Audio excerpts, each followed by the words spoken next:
Thank you. It's my pleasure to be with Mr. McAvoy today, the Chairman and CEO of Con Edison. We also have representatives from the New York State Public Service Commission, New York State DEC, a number of Con Ed personnel. As everybody knows, last night at approximately 9 p.m., there was a malfunction and a major electrical failure at this plant.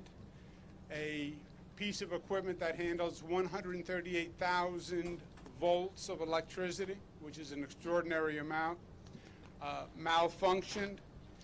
The malfunction of that piece of equipment created essentially an arc that went from that piece of equipment, which is about 15 feet, 20 feet high, to ground.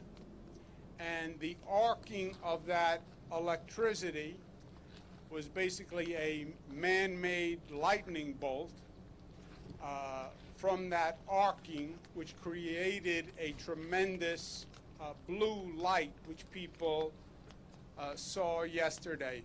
The system also had a device, which is essentially a circuit breaker device, that did not trigger, and that is something that is going to be looked at. The Public Service Commission will be working with Con Ed to review the equipment and to see if there are any modifications that can be made to make sure it doesn't happen again. I've spoken to the people at the Port Authority that runs LaGuardia Airport, which is one of the areas that was affected, to talk to them about their backup generation power.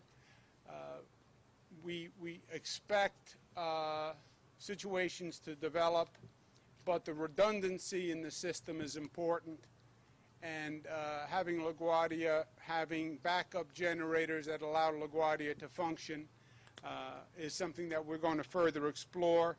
Con Edison got the power back on in an amazingly short period of time, given the malfunction, and LaGuardia was basically up and running within about 1 hour.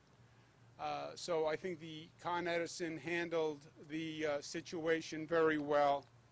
There was speculation when people saw the blue light as to what it might be.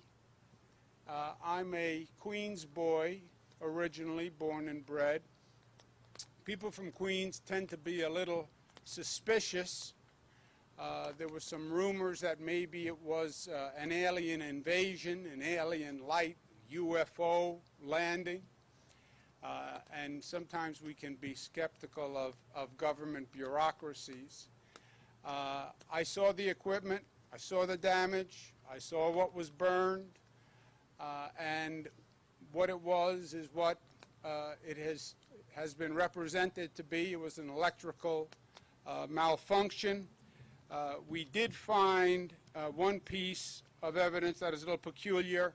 This was on the site, which has raised some questions, but I'm told it's a piece of safety equipment for workers, which I believe, but there's no truth to the alien invasion or alien UFO landing whatsoever. And with that, let me turn it over to Mr. McAvoy, who is chairman of Con Ed, to give you some more specifics about the actual occurrence. Thank you very much, Governor. Good afternoon, all. First, I want to start by saying, on behalf of the company and myself personally, how deeply we regret the interruption and inconvenience that last night's incident caused to many of our customers and travelers in the area. We worked expeditiously to restore everything as quickly as possible, and we are absolutely committed to ensuring that we understand what occurred so that we can take actions to significantly reduce the likelihood of anything like this occurring again. This is the Astoria East substation. It operates at 138,000 volts. It's a transmission substation that really has three functions. One, to interconnect with other transmission substations. That's the grid, the transmission grid that you'll often hear about.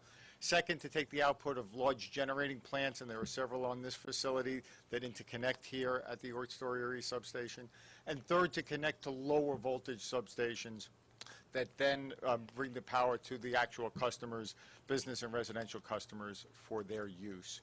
Now, the equipment that failed last night is a voltage detector. Its technical name is called a CCPD, a capacitive coupling potential device. Think of it as something that monitors and reports voltage back to our control centers and to protective systems. That piece of equipment failed in a very significant manner, and that resulted in significant fault current, electric current going to ground, which caused incipient damage on some of the nearby bus work as well. The fault also went longer than would normally be expected because the relay protection system, a protective device, did not work as quickly as it normally would. It was a very important part of our investigation and will certainly be part of our corrective actions. We were able to complete the restoration of the affected customers, including LaGuardia Airport and several hospitals, within the first 2 hours or less. And that's largely because we didn't actually lose any of the supplies to those facilities.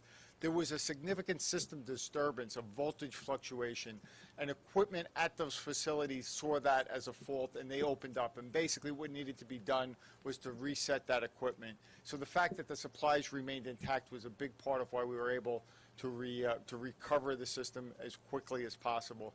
The system is now essentially in a normal position now, so no significant issues related to reliability, and the investigation and the corrective actions to restore the equipment to service, something that will likely take us another week or so.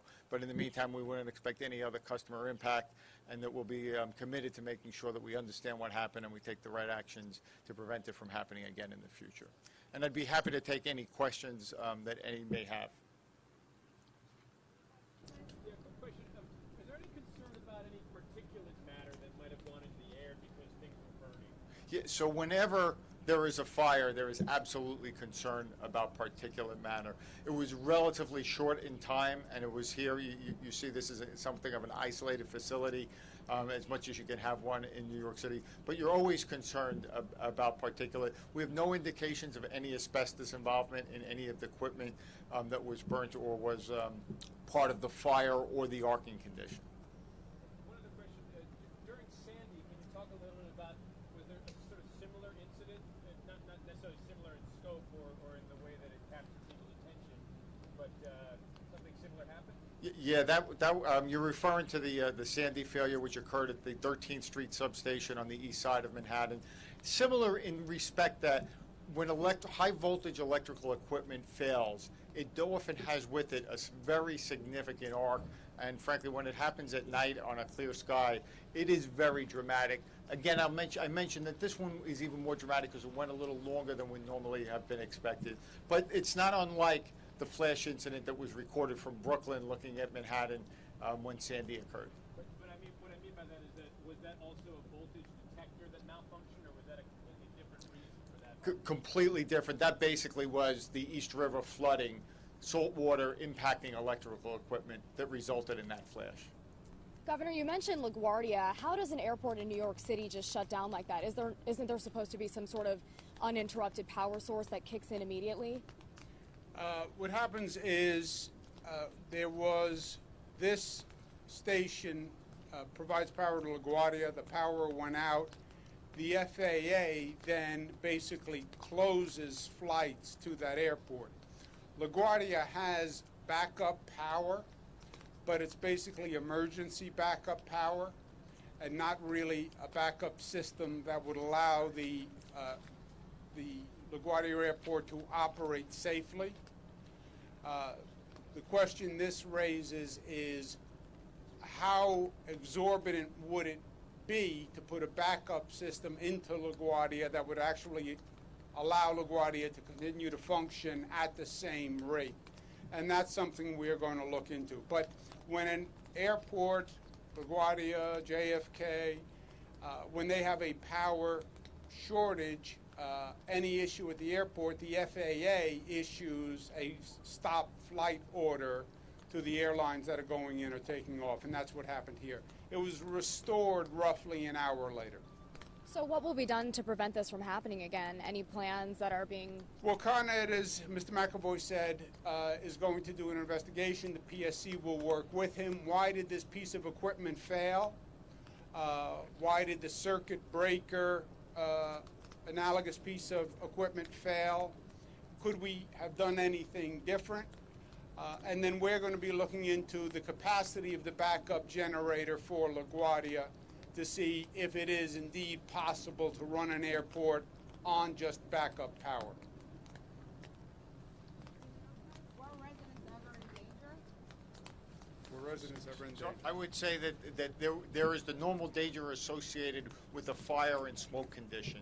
Other than that, no other local impacts that we saw as a result of it, and it was extinguished relatively quickly. In fact, the fire department didn't even have to come on the property. It basically burnt itself out in a very short period of time.